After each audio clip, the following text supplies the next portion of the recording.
जैसा कि ये देखा जा सकता है कि ये कैसा इलाका है। दूर दूर तक आप देख सकते हैं कि घर नज़र नहीं आ रहे। बैकवर्ड एरिया है ज़िला लिया की तहसील चौबारा का, लेकिन ऐसे में जो है वो टीचर्स की मेहनत का जो समर है, ऐसे स्कूल्स हैं जो माहौल दिया हुआ है वो किसी भी बड़े प्राइवेट स्कूल के माहौल से कम नहीं है। इसमें हम आपको दिखाते हैं स्कूल के अंदर का माहौल, बाहर का माहौल। जैसा कि आप देख ही रहे हैं कि किस तरह का ये इलाका है, किस तरह के इलाके में ये स्कूल्स बने हुए हैं जिनको इस्टेब्लिश किया है यहाँ के टीचर्स ने। लेकिन फिर अब जो है स्कूलों को अगर प्राइवेट किया जाता है तो यहाँ पर बच्चे तो पढ़ने नहीं आएंगे, खाली बिल्डिंग्स ही होंगी। तो आप ये देख सकते हैं यहाँ पर ना तो माली होते हैं, ना चपड़ासी हैं, ना चौकीदार। इसके बावजूद जो है वो स्कूलों का माहौल, बाहर का माहौल देख लें और स्कूल के अंदर का माहौल देख लें, डिफरेंस नज़र आएगा। और ये स्कूल जो है वो किसी भी प्राइवेट स्कूल के माहौल से कम नहीं है। असातिज़ा की मेहनत का नतीजा है बच्चों को, ताकि अच्छी पढ़ाई का माहौल प्रोवाइड किया जा सके, उसके हवाले से असातिज़ा कोशा हैं। ये अब भी इस वक्त काम हो रहा है, मिस्त्री जो है वो काम कर रहे हैं। ग्रीनरी आप देख सकते हैं, प्लांटेशन है, पौधों की तराश खराश है वो भी देखी जा सकती है। ये हमारे इधर के स्कूल का माहौल है जो कि एक बैकवर्ड एरिया के हिसाब से बहुत ज़बरदस्त है। बिस्मिल्लाहिर्रहमानिर्रहीम। अस्सलामु अलैकुम। गाज़ी मोहम्मद अब्दुल्ला हाज़िर खिदमत है। नाज़रीन, किसी ने क्या खूब कहा है कि लो जान बेच कर भी जो इल्म व हुनर मिले, लो जान बेच कर भी जो इल्म व हुनर मिले, जिससे मिले जहाँ से मिले जिस कदर मिले। वतन अज़ीज़ में चंद दिनों से हम सब जानते हैं कि असातिज़ा ख़ास तौर पे पंजाब के अंदर बहुत शदीद मुश्किलात और बहरान का शिकार हैं, और अपने कुछ जायज़ मुतालबात के सिलसिले में वो सड़कों पर हैं। और अमूमी तौर पर अवामुन्नास में इस हवाले से या तो लाइल्मी पाई जाती है या फिर उन्हें पूरी तरह इदराक नहीं है कि असातिज़ा के मसाइल क्या हैं। इस वीडियो का मकसद ये है कि असातिज़ा की जो जायज़ उनकी अहमियत और उनका मकाम जो इस माशरे में होना चाहिए था, और इस सिलसिले में हायल जो रुकावटें हैं और जो मसाइल हैं, उसमें ख़ास तौर पे जो हमारी हुकूमतों का जो किरदार है और जो अरबाब इख्तियार हैं उनका जो किरदार है, उस तनाज़ुर में असातिज़ा को जो बहुत सारी शिकायत हैं और तहफ़्फ़ुज़ात हैं, उसने उन्हें मजबूर कर डाला है कि वो अपने मुतालबात के हक़ में आवाज़ उठाएँ। बदकिस्मती से पाकिस्तान में मुसलसल असातिज़ा की बेतौक़ीरी और उसमें उनकी इज़्ज़त के इजाफ़े में हायल जो रुकावटें हैं वो बढ़ती चली जा रही हैं। मैंने इसी तनाज़ुर में अपने बहुत सारे दोस्त अहबाब और अपने शागिर्दों के साथ और अपने मुखलिसों के साथ गुफ्तगू की है, और हमेशा करता भी रहता हूँ और अपने तईं कोशिश भी करता हूँ कि उस्ताद की तकरीम के हवाले से जो छोटा सा अपना किरदार अदा कर सकूँ वो मैं करूँ। तो इसी सिलसिले में हिस्टोरिया टीवी असातीर के प्लेटफॉर्म से हमने कुछ अरसे से एक जो सेगमेंट शुरू किया हुआ है हिस्टोरिया अवाम के नाम से, तो उसी के प्लेटफॉर्म पर हम आज से एक पूरी सीरीज़ का आगाज़ कर रहे हैं, जिसमें हम असातिज़ा और उनके मसाइल और उनके हल के हवाले से आपकी आगाही का कुछ सामा पैदा करने की कोशिश करेंगे। तो आज इस सिलसिले में हमारा पहला प्रोग्राम है, और मैंने अपने एक बहुत प्यारे एक तालिब इल्म जो एक ज़माने में हमारे पंजाब यूनिवर्सिटी शोबा तारीख़ और मुताला पाकिस्तान में उन्होंने MA की तालीम हासिल की तारीख़ के मज़मून में, और बड़े एज़ाज़ के साथ उन्होंने अपना MA यहाँ से किया था। और बड़े एक यानी मेरे उन तालिब इल्मों में से हैं जो बड़े पैशन के साथ, बड़े जज्बे के साथ और बड़ी दिलजमी और इखलास के साथ उन्होंने इस शोबा को चुना था। और फिर यही नहीं, वो चाहते वो CSS करते, वो चाहते वो यहाँ और दीगर लाहौर में ही रहते, लेकिन उन्होंने बाय चॉइस एक तो इस प्रोफेशन को चुना और उसके बाद फिर अपने इलाके की खिदमत करने का बीड़ा उठाया। तो आज अपने इसी प्यारे तालिब इल्म जो कि ख़ुद एक उस्ताद हैं और एक प्राइमरी स्कूल में पढ़ा रहे हैं और मेरे नज़दीक बहुत बड़ा काम कर रहे हैं, मैंने उनसे कहा था कि आप इस सिलसिले में अपनी मसाइल और जो आजकल जो असातिज़ा, जो स्कूल असातिज़ा ख़ास तौर पे जो मसाइल का सामना कर रहे हैं, उस हवाले से एक अपनी राय का इजहार करें। तो आइए देखते हैं कि मेरे ये प्यारे दोस्त, मेरे तालिब इल्म साथी ये इस बारे में क्या कहते हैं। तो मिलते हैं उमैर बुखारी साहब से। अस्सलाम वालेकुम दोस्तों, मैं उमैर बुखारी एक स्कूल टीचर हूं और आज 15 अक्टूबर एतवार का दिन है और आज भी स्कूल का उस्ताद जो है, बेशक तालीमी बाइकाट है लेकिन फिर भी हम स्कूल में बैठे हुए हैं, स्कूल का काम हो रहा है। ये वीडियो बनाने का मकसद हमारे माशरे के अंदर कुछ लोग जो हैं वो एक बात को लेकर चल रहे हैं कि सरकारी स्कूल के जो उस्ताद हैं वो निकम्मे हैं, वो काम नहीं करते, करप्ट हैं। बड़ा दुख होता है इन बातों को सुनकर क्योंकि वो ग्राउंड रियलिटीज़ को नहीं जानते, वो नहीं हमारे पास आके देखते कि हम किन मसाइल से गुज़र रहे हैं। मैं बतौर स्कूल टीचर जब मैं सुबह आता हूँ, हमारे पास ना तो कोई पीएन है, ना हमारे पास चौकीदार है। मैं खुद पहले मेरा एक और स्कूल था, वहाँ पर चोरियाँ होती थीं, तो हमें मतलब कि मुझे बतौर उस्ताद वहाँ पर क्योंकि मैं जा नहीं सकता, मेरे घर के दूर था रात को, तो वहाँ पे चोरी हो जाती थी। थानों के मुझे चक्कर काटने पड़ते थे, अदालतों के चक्कर काटने पड़ते थे। मेरा ट्रांसफ़र हुआ, ये स्कूल जो है मेरे घर के पास है, तो अब मैं क्योंकि अपने घर के पास होने की वजह से शाम को भी इधर आता हूँ। हमारे पास स्कूल में माली नहीं है, तो आप ये वीडियो में भी देख सकते हैं, पौधों की जो है वो तराश खराश की गई है। ये हमें माली नहीं मिला हुआ ना, हम मज़दूर से करवाते हैं ताकि स्कूल का पैसा जो है वो बच सके। ये हम खुद करते हैं। हम सिर्फ 2 टीचर हैं स्कूल में और तादाद जो है हमारी 100 से ऊपर है। तो इसके अलावा जो है वो जैसा कि आप जानते हैं कि इसी क्लास के साथ कुल मिला के 6 क्लासेस होती हैं और 3 लेक्चर से लेकर जो है 3 सब्जेक्ट से लेकर जो है वो 6 से 7 सब्जेक्ट्स या 8 सब्जेक्ट्स हमें पढ़ाना पड़ते हैं एक क्लास के। वो हमें पता है हम कैसे मैनेज करते हैं। मैंने बतौर प्राइवेट टीचर भी पढ़ाया हुआ है। प्राइवेट उस्ताद हो चाहे सरकारी उस्ताद हो, उस्ताद उस्ताद होता है। तो वहाँ पर भी हम अपने फ़र्ज़ शनासी करते थे और वहाँ पर भी मेहनत करते थे। वहाँ पर हमें सिर्फ पढ़ाना पड़ता था। वहाँ पर प्राइवेट स्कूल में अलग से क्लर्क थे, चौकीदार थे, पीएन थे और छोटे बच्चों के लिए आयाजी भी होती हैं। वहाँ पर पेरेंट्स ख़ुसूसन जो साहिब इस्तेताद लोग हैं वो अपने बच्चों को इसलिए भेजते हैं कि वहाँ पर जो है उनका माहौल, वहाँ पे गरीब बच्चे नहीं होंगे, सफाई सुथराई होगा, इन चीज़ों को लेकर वहाँ पर भेजते हैं। बाकी हमारी मेहनत या हमारी आप कह सकते हैं कि डेफिशिएंसीज़ की वजह से ये नहीं होता कि वहाँ पर पेरेंट्स भेज रहे होते हैं, क्योंकि वही पेरेंट्स शाम को हमें होम ट्यूशन के लिए वो कहते हैं कि हमारे बच्चों को पढ़ा दिया करें। मैं ये नहीं कह रहा कि प्राइवेट टीचर जो हैं वो कोई कमतर हैं या हमसे कम हैं, टीचर सब बराबर होते हैं। लेकिन एक चीज़, ये वीडियो बनाने का ये मकसद है कि हमें जो ताना दिया जाता है कि ये फ़र्ज़ शनासी इनकी नहीं होती, गवर्नमेंट टीचर्स की, कोई कहता है हराम खाते हैं।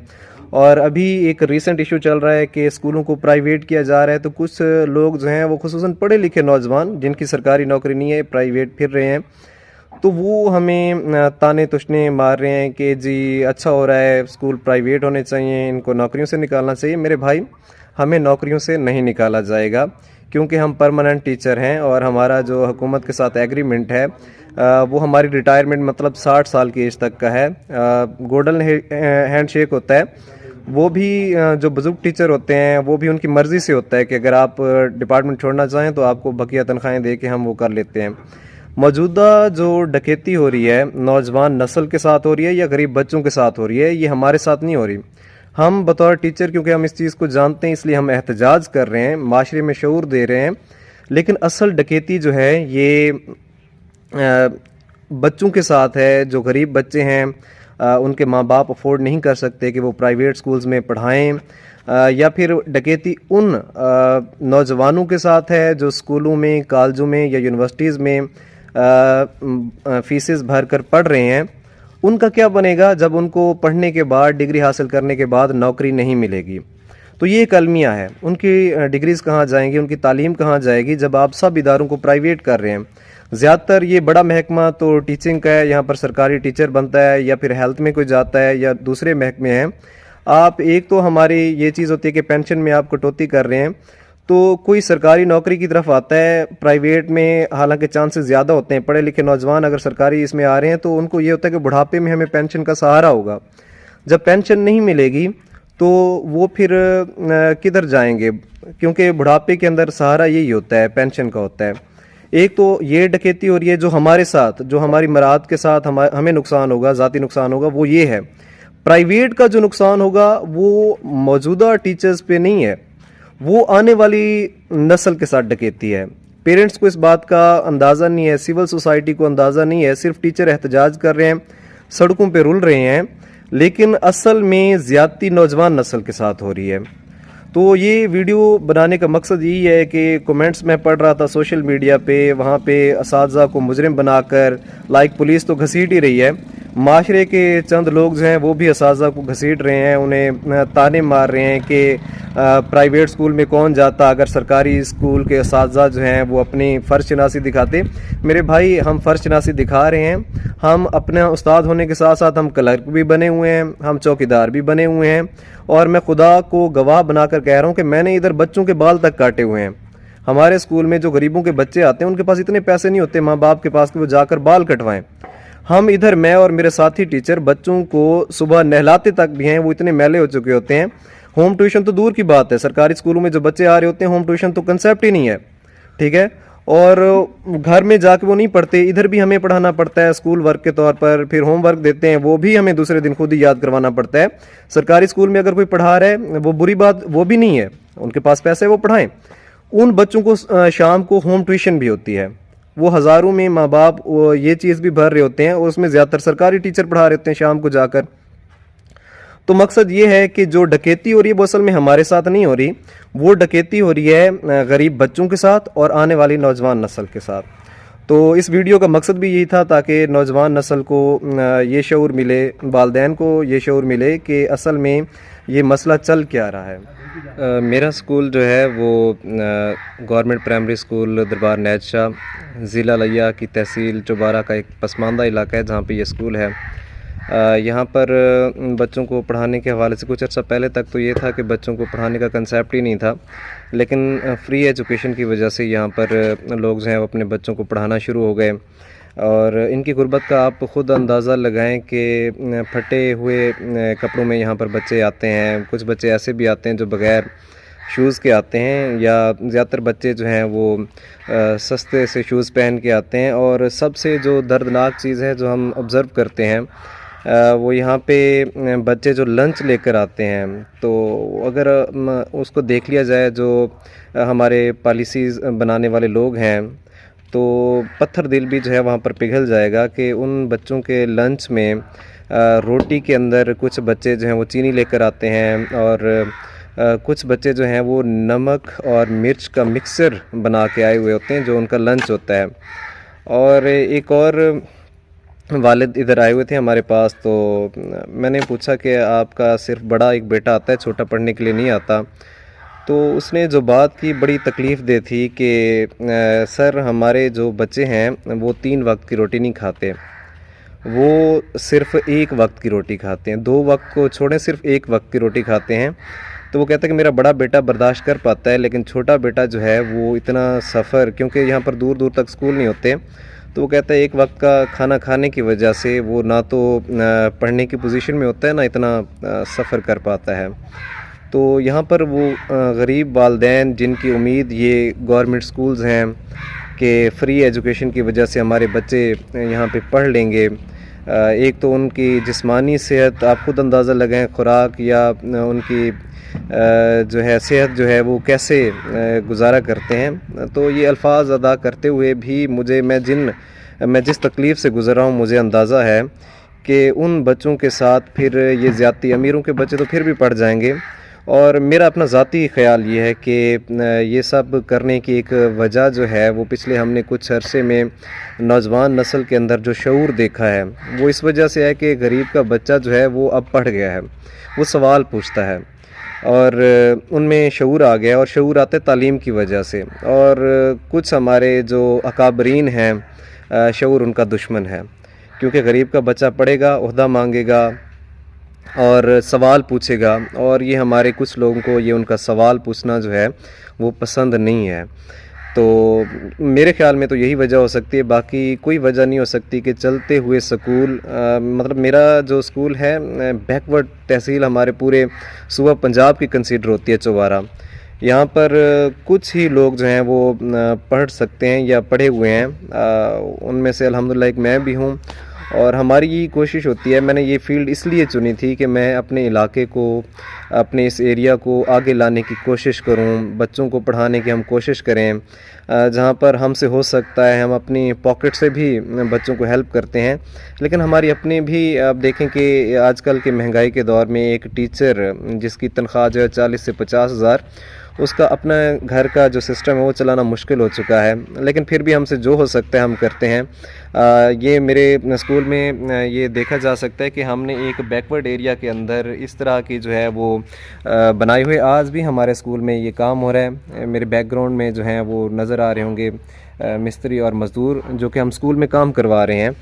तो जितना हम बच्चों की हेल्प कर सकते हैं हम करते हैं। ये हम नहीं सोचते कि हम सरकारी मुलाजिम हैं तो ये हमारी ड्यूटी नहीं है। तो लाइक हम माली भी बन जाते हैं, हम बच्चों के लिए मिस्त्री मज़दूर भी बन जाते हैं ताकि उन पे प्रेशर कम है, बच्चों पे प्रेशर कम है, हमारे स्कूल का जो फ़ंड है वो बच्चों पर लग सके। तो इस सारी मेहनत के बावजूद जो है, जब हमने स्कूलों को बना लिया है, हमने एक माहौल पैदा कर दिया है, हमारे स्कूल के बच्चे जो हैं वो अच्छे और बड़ी जो फीसेस वाले स्कूल्स हैं उनका मुकाबला कर रहे हैं। तो अब जाके अचानक सुनने में आया है कि केयर टेकर गवर्नमेंट, जो कि उनका मैंडेट भी नहीं है, वो स्कूलों को प्राइवेट कर रहे हैं। और सरकारी मुलाजिम जो है उन्हें तो कहीं ना कहीं एडजस्ट कर दिया जाएगा, लेकिन बच्चों का क्या बनेगा जो कि फ्री एजुकेशन, वो भी बड़ी मुश्किल से हम उनको कायल करते हैं कि आप बच्चों को भेजें। वो हमें यही कहते हैं पढ़ के क्या करना है, नौकरी तो मिलनी नहीं है। तो अब हम उनको क्या जवाब देंगे जिनको हम कहते थे जी हम भी तो पढ़ के हमारी नौकरी लगी हुई है, तो उन गरीबों के बच्चों को हम क्या जवाब देंगे। तो ये बड़ी मुश्किल हो चुकी है। हमारा दिल भी दुखता है कि वो बच्चे जिनको हम बड़ी मुश्किल से, जिनके पेरेंट्स को कायल करके हम स्कूल में लेकर आए हैं, अब हमारा तालीमी बाइकाट चल रहा है। इसके अलावा हमारे पास चारा भी नहीं था, तो हम भी तकलीफ़ से गुज़र रहे हैं, करब से गुज़र रहे हैं कि बच्चों का जो है वो हर्ज हो रहा है। लेकिन ये सारे मसाइल हैं, अगर ये सब कुछ होता रहा तो फिर हम सब हाथ ही मलते रह जाएंगे। तो उमैर बुखारी की आपने गुफ्तगू सुनी और उससे आपको यकीनन अंदाज़ा हो रहा होगा कि हमारा उस्ताद किस कदर मुश्किल हालात में अपनी ज़िम्मेदारियाँ अदा कर रहा है। ये ख़ास तौर पे उन लोगों के लिए एक आई ओपनर होना चाहिए जो बग़ैर किसी मालूमात के, बग़ैर किसी तहक़ीक़ के असातिज़ा के बारे में लायानी गुफ्तगू करते हैं और उनके किरदार को अंडरमाइन करने की कोशिश करते हैं। हिस्टोरिया टीवी असातीर के इस सिलसिले को इंशाअल्लाह अज़ीज़ हम जारी रखेंगे और कोशिश करेंगे कि अपने तईं हम उस्ताद की तकरीम और उस्ताद के हर सतह पे जो उसका किरदार है, जो बहुत खूबसूरत और आला किरदार है, उसको हम हाईलाइट करते रहें और आपके सामने पेश करते रहें। नाज़रीन, ज़रूरत इस अमर की है कि हम अपने उस्ताद की इज़्ज़त के लिए, उसको मर्तबे की बुलंदी के लिए अपनी भरपूर कोशिश करें हर सतह पे। मैं समझता हूँ कि उस्ताद होता है, चाहे वो स्कूल की सतह पे है, चाहे वो कॉलेज की सतह पे है, चाहे वो यूनिवर्सिटी की सतह पे है, चाहे वो दीनी मदारस में पढ़ा रहा है, चाहे वो प्राइवेट इदारों में पढ़ा रहा है या इंडिविजुअली पढ़ा रहा है। उस्ताद का मर्तबा बहरहाल हर कीमत पर इस माशरे को बुलंद करना है और उसके लिए अपना किरदार अदा करना है। इस सिलसिले में किसी एक फ़र्द या किसी एक इदारे का किरदार काफ़ी नहीं है, हम सबको मिलजुल कर इसके लिए जद्दोजहद करना होगी और हक़ बात को उसके उठाने के लिए, आवाज़ बुलंद करने के लिए हमें अपना अपना किरदार अदा करना होगा। ज़रूरत पहले इस अमर की है कि हम खुद पहले समझें और फिर इस बात को आगे फैलाएं। इसी तरह की और वीडियोस के साथ हम इंशाल्लाह बहुत जल्द हाज़िर होंगे। तब तक के लिए अल्लाह निगहबान। पाकिस्तान जिंदाबाद।